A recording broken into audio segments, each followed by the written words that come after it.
নমস্কার বন্ধুরা, জিজিএইচ food corner থেকে আপনাদের স্বাগত।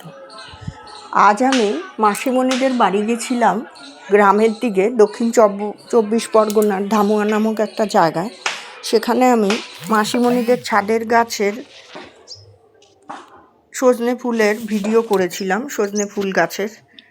তো খুব ভালো লেগেছিল। তো সেই থেকে সজনে ফুল নেয়ার পর একটা ভিডিও করেছি, রান্নার ভিডিও। তো চলুন আপনাদের সঙ্গে সেটাই শেয়ার করব। তো দেখে নিন। এই কড়াইতে আমি কোনো ভাজা করেছিলাম, তো সামান্য তেল ছিল। সেই তেলের মধ্যে আমি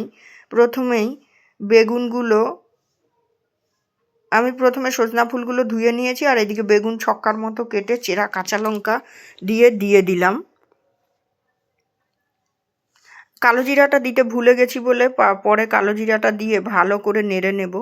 বেগুনটা হালকা কালার হওয়া অবধি, মজে যাওয়া অবধি ঢাকা দিয়ে রান্না করতে হবে। দেখুন বেগুনের গায়ে রং এসেছে। এই অবস্থায় লবণ এবং হলুদ দিয়ে দিতে হবে। দিয়ে ধুয়ে রাখা সজনে ফুলগুলো দিয়ে দিতে হবে।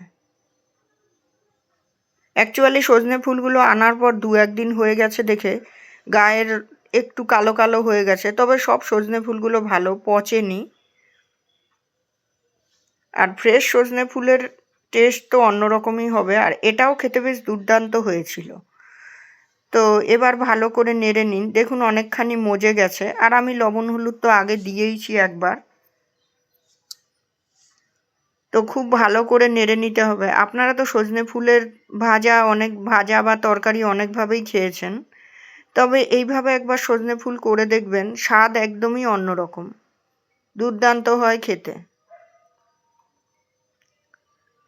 তো এই অবস্থায় পরিমাণ মতো চিনি দিয়ে দিলাম। চিনিটা না দিলেও না দিতে পারেন, তবে আমার মনে হলো একটু চিনি দিয়ে দিই স্বাদ ব্যালেন্সটা মেনটেন করার জন্য, কেননা এটা একটু হালকা তেতো ভাব হয়। ঢাকনা বন্ধ করে সামান্য একটু মজিয়ে নিয়ে নামিয়ে নিতে হবে। তো এবার জাস্ট এপাশ ওপাশ করে নিয়ে পরিবেশন করে দিতে হবে। আমার এই রেসিপিটি ভালো লেগে থাকলে লাইক, শেয়ার, কমেন্ট করবেন। সাবস্ক্রাইব করে চ্যানেলটির পাশে থাকবেন। ভালো থাকবেন। ফিরে আসছি আবার নতুন ব্লগ বা ভিডিও নিয়ে। ধন্যবাদ।